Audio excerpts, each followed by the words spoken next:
Hello, it's Charles with Uber Eats. Today is Wednesday, the 26th of February, 2025, and I am blessed. I got the wake-up call this morning.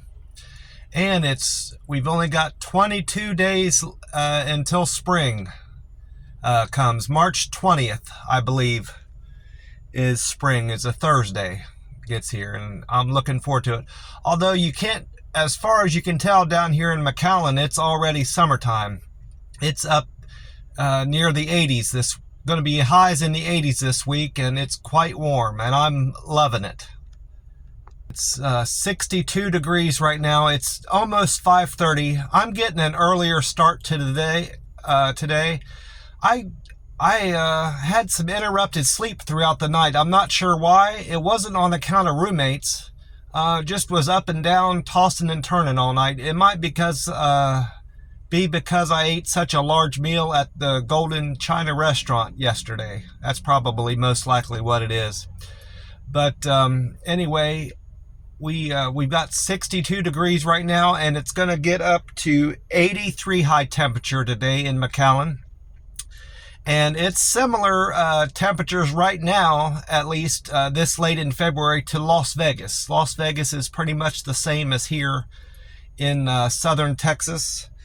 It's 59 degrees right now in Las Vegas and high temperature of 76 today. And then back where I'm from, Columbus, Ohio, it's 29 degrees and a high temperature of 51 today in late February. They're calling for sunny skies all week this week through the weekend, and slightly warmer throughout the end of the week, and possibly a little bit of rain tomorrow here in McAllen, Texas. I mentioned interrupted sleep. That wasn't on account of any roommate issues, like I said. In fact, I haven't seen that roommate that lives across the hall from me that I share the bathroom with. The only one I share the bathroom with. I heard a little bit from him Saturday night. He had his kid over. I suspect it was his kid. It was a little boy was running around the house. I could just hear him. My door was shut, but I could hear a little kid playing out in the common area of the house and going in and out of his bedroom.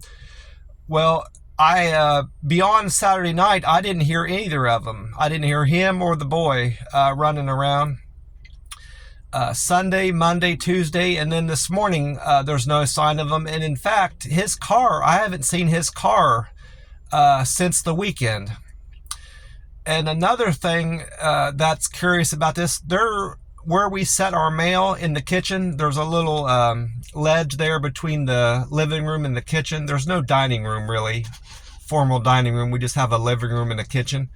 Right there on the ledge where we put our mail is a set of keys. So I'm kind of wondering if he moved out, and that was his set of keys he was leaving for the landlord, which he probably should have handed those directly to the landlord. At least took him to his office. That we all have the landlord's office, which is just the landlord's apartment, really, but he calls it his office. So it's highly likely that the guy I'm sharing the bathroom with has moved out. So for now, I might have that bathroom all to myself, which I don't care one way or the other. He was a fairly tidy person with the bathroom, keeping the bathroom fairly nice. I had a better than expected Uber day yesterday.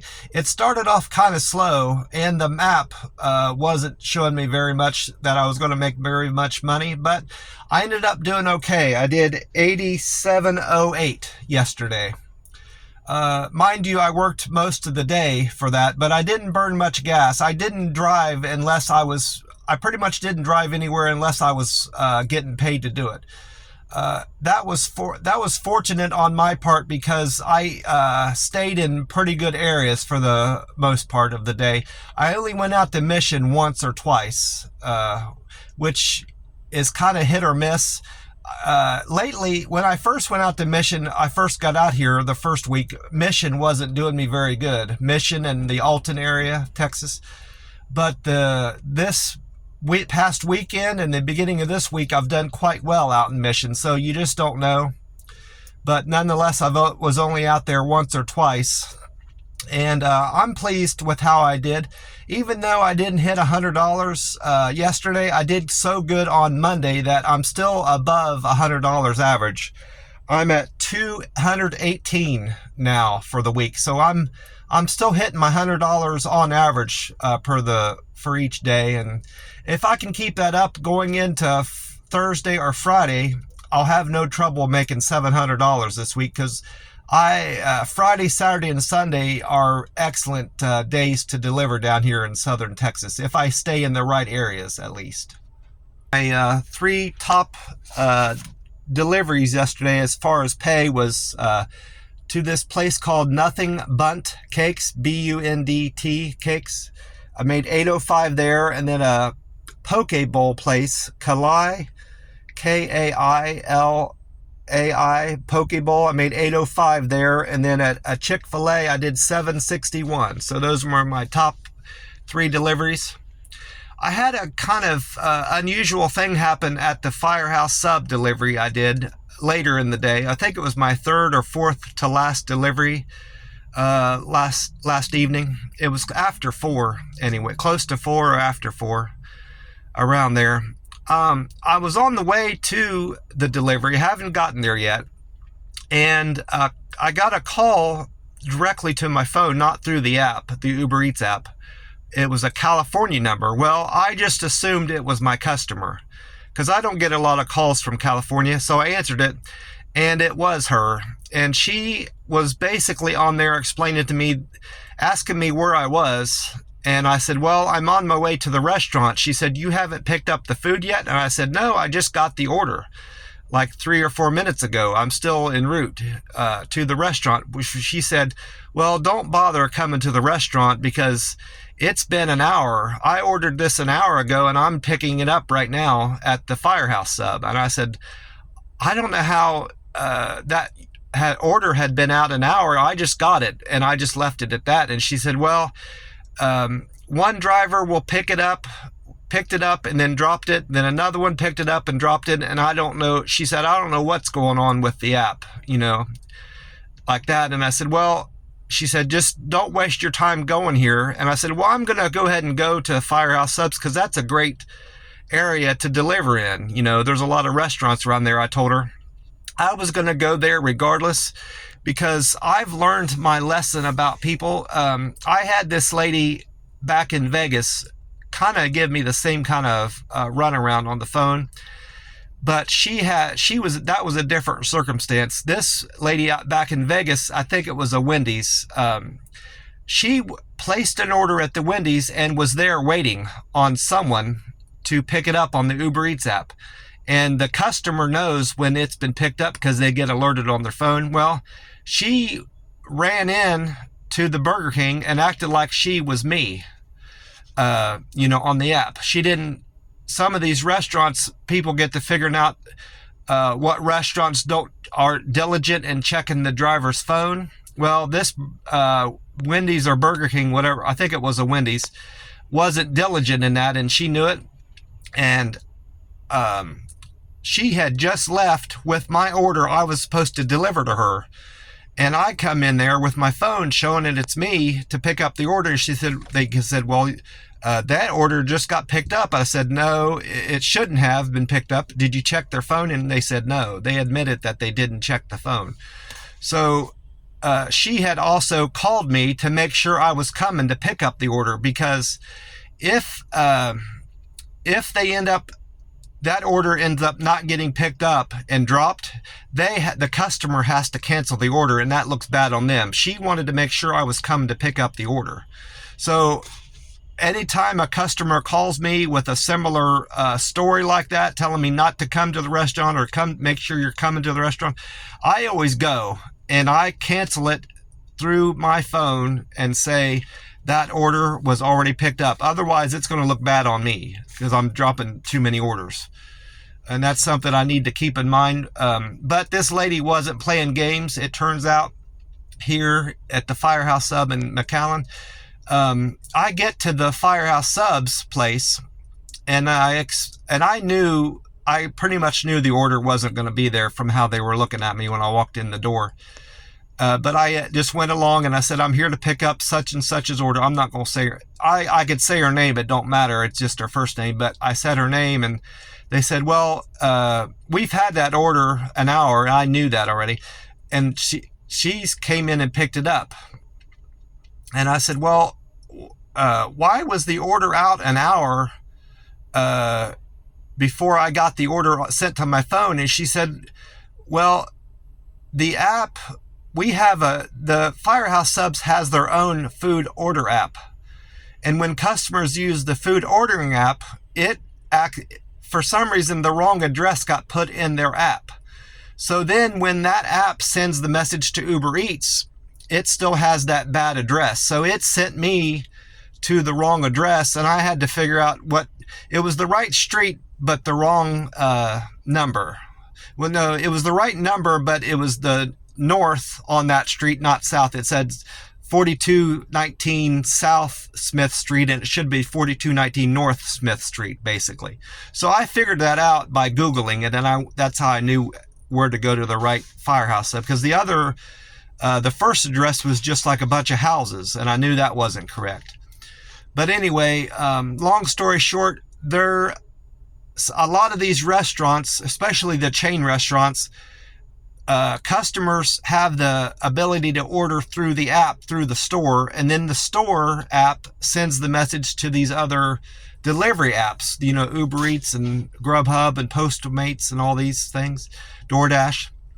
Well, I need to remember anytime I have an order for Firehouse Subs on this street, that I need to change it to north or south. It's the opposite of what it actually says on my phone, potentially, unless the customer ordered directly through Uber Eats.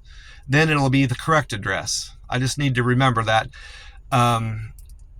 In case that happens again I know that's going to be an issue with Firehouse Subs, because they're quite popular around this area, and people will be ordering from them a lot.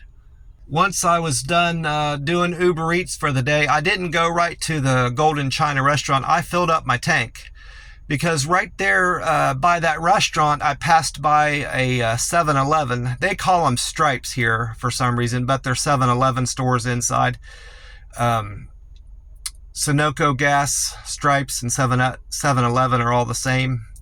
But they had gas at $2.57, so I said, I'm not going to find anything cheaper than that even tomorrow morning. So I decided to top off my tank, and I'm glad I did, because I don't have to worry about gas today.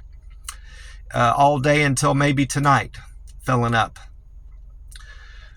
After I filled up, I went to the restaurant. It was time to break my fast. I had eaten earlier than I normally do 2 days ago, so I think I was at 49 hours fasted by the time I ate today. 49 or 50 hours fasted. But I felt good. Sometimes I feel weak going into the afternoon, going towards, like into 44 or 45 hours. I start feeling weak, but I didn't feel that way at all this time. Just felt normal. So I had a great meal up there. I've eaten there enough to realize what I like and what I don't like there, so I can pretty much focus on those foods. I love their string beans, watermelon, cantaloupe. I like the grapefruit. I prefer their oranges, but they had grapefruit on their dessert bar this time. I'm hoping they bring back the oranges soon. It's in the same hole, so they're either going to have grapefruit or orange. They won't have both at the same time. Their pizza, I was fortunate enough to have some of their pizza this time around. It is fantastic. In fact, for buffet pizza, it's about the best buffet pizza I've ever had. I like their pizza at this Chinese place better than Little Caesars or even CC's Pizza. 7-Eleven pizza for sure. Those three pizzas pale in comparison to the pizza at this Golden China restaurant. I like all their chicken. They have barbecue chicken on a skewer. They have sesame seed chicken, peanut butter chicken, sweet and sour chicken. They got chicken and broccoli, chicken and rice. I love all their chicken, how they serve all their chicken. I had their Chinese donuts, fried rice with vegetables mixed in there, mushrooms, shrimp, fried shrimp, regular shrimp. I mentioned the cantaloupe, watermelon. I had some of their desserts. They have these little, they look like cookies, star-shaped cookies, but they're more like tarts because they have apple inside. I had some of those. I had ice cream, of course, string beans, broccoli. I had some tomato and lettuce. No, I didn't have very much lettuce, but they have tomato and lettuce in the same bin to make a salad. I pretty much picked out some of the pieces of tomato because I like those. Tomato's really good for you, and the broccoli and the string beans. And I felt, I mentioned feeling better with these 48-hour fasts. I feel it's not so much that I'm eating more, that I'm feeling good. My diet is much better now, and I think that is playing a role in my feeling better too. I'm getting more fiber and variety and nutrients from these vegetables I'm eating, and I'm feeling so much better since I've started. I know I've only been here about 2 weeks and been doing this at 2 weeks, but I don't think it's just in my head. I'm feeling 100% better with my health, and I want to keep. I love this place. I'm going to keep going there until I get sick of it. I guess I'll try something new. They're starting to get to know me at the Chinese place. I didn't do it the first or second time I've been there, but after that, the last 3 or 4 times, I've been asking for 2 glasses of water, so I don't have to keep bothering them to refill my glass of water. This time they didn't even ask me. I didn't have to ask them for 2 glasses of water. They went ahead and brought me 2 glasses because they remembered me. That was kind of funny. Well, that's about it for me. It's about 5:45, and I'm going to get off here and watch some YouTube and try to get on the road around 6 or a little bit after, get my Uber Eats delivery started for the day, and planning on wrapping up my deliveries around 5 or a little bit sooner, because this evening is time for me to do my plasma donation. I do plasma donation on Wednesdays and Fridays evening, and I'm looking forward to that. I'm going to make sure I get plenty of water in today. You're supposed to be very hydrated about an hour before your plasma donation to make it go smoother. Mostly is to make the process go smoother for you and not as difficult to get through.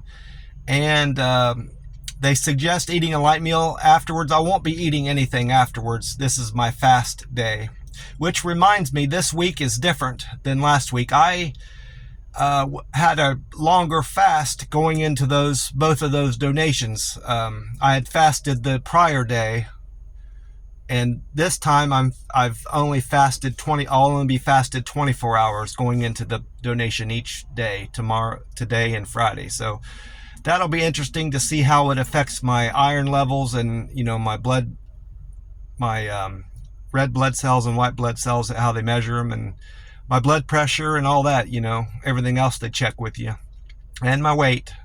I'll have my weight checked tonight, so I'll see how that's going.